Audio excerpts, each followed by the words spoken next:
and other such things as community college districts. Sometimes local PEG Access Center at least has member-elected boards of directors. So we have, oh, and of course there's the KQED in San Francisco, which for many, many years had a member-elected board as well. That was the only public TV station ever to have a member-elected board.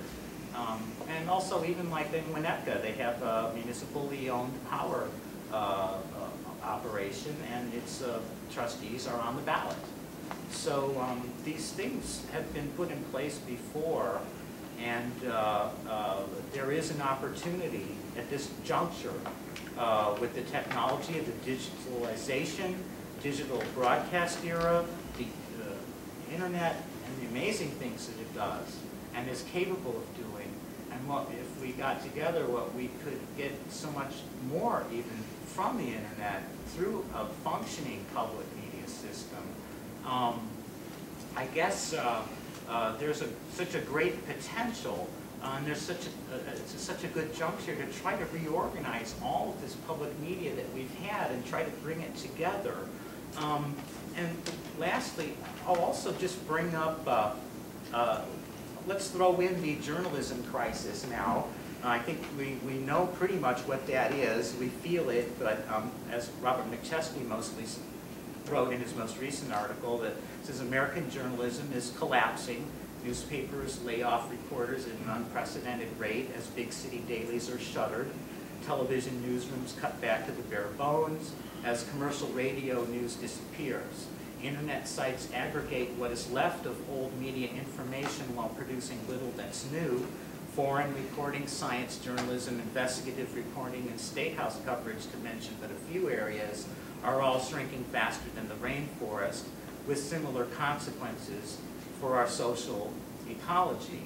And that pretty much summarizes the situation, although he did leave out, of course, the have-nots, which is really the basis for the public media system, is what we don't get. That's why we need and must have a functioning public media system. It's for the dissident viewpoints and the people of color and the women and all of the other traditionally shunned and pushed aside groups and communities that need to have a much stronger voice. The internet, as people are beginning to discover, itself is not going to create this journalism system, that we're going to have to do something to superimpose something on top of the internet technology that actually has nothing to do with pushing buttons. It has to do with public control, face-to-face meetings between community members who are all on the outside, so to speak. Those are the people who should be running these public media institutions in every community. And in fact, as a solution, we've come up with, here's a nice little couple of sentences. I think that hopefully most of you will see some hope in here. What I would like to see, I'll just throw this out. I'd like to see our efforts replace the rule of U.S. public media by the moneyed elites. That's who's controlling this situation. That's who sits on the boards at these major public media hubs. And that's who we've got to push aside, quite literally, actually. So we need to replace the rule of U.S. public media by moneyed elites through literally making the public sovereign over the professional public journalist and editor. Now, if you're paying attention to this debate right now, what you're seeing is the same old father knows best argument. The public broadcasting journalists and editors and producers and station managers are now arriving on the scene, sort of a knight in shining armor. We'll fix the journalism problem, just let us do it. We know what to do. Well, they clearly did not know what to do in the run-up to Iraq and the healthcare debate and any gamut of other issues. So we can't let those people speak for us, because they never will. They'll never speak for you. They've got a job and a family to protect. They're not going to speak for you unless you change the order, the entire order of that system, so that you become their boss. That's going to be the only way that you're going to make that happen. That you can accomplish this central task by facilitating historically marginalized stakeholders to claim and take governance of a primary media, public media outlet in a given community. And if you can do this in a few places, even just a handful, in some vaguely coordinated manner, trust me, the notice will be taken. Those kind of actions could create a basis to raise larger claims for much improved funding and for an entire structural revision. If you could just get some footholds in a few communities with some admittedly radical actions, which I would like now to hear from you, what you think are ways that we might be able to solve this problem, at least maybe here in Chicago, if not elsewhere. Finally, I'll mention that I am working on some grant proposals for this purpose. I'm trying to get some foundation money. What I've printed up is trying to get about $365,000 for a national campaign that could help organize something like this. What would be nice, hopefully someday soon, would be a system where in each community or region you've got some kind of a publicly elected public media board that chooses at minimum the station managers for each of the publicly funded outlets in that region or community. So this would be a complete reorganization of the entire system.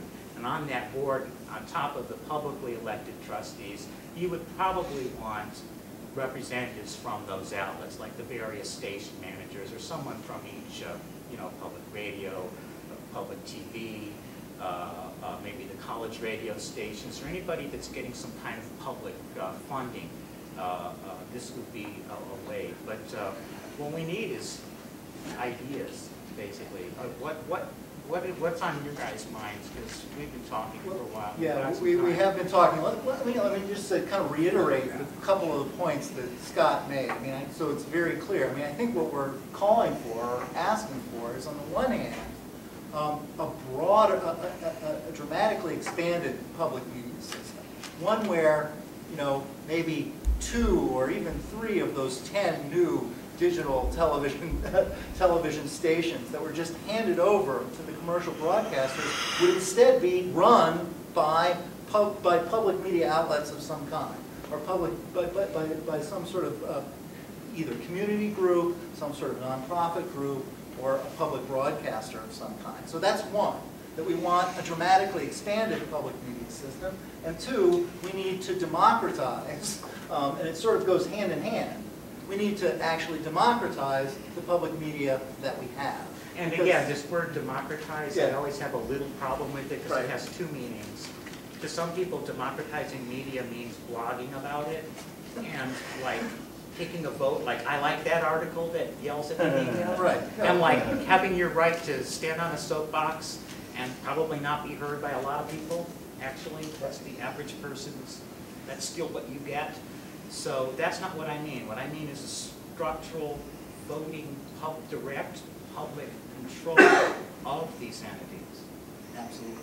Okay. Not to say that I don't like bloggers and that I don't like, no, it's not it. That's not it. So you're against the idea of Clubhouse Square visit? I'm I'm just bringing back history. I enjoyed how both of you were pointing out the fact that we are experiencing a cycle. We are experiencing what you call it a technology shift towards social shift, and it reminded me of where we've gone when we were talking about radio and television. It reminded me of printing press and maps and early exploration and information hoarding and control and dissemination. And for me, I enjoy being informed, and these are things that were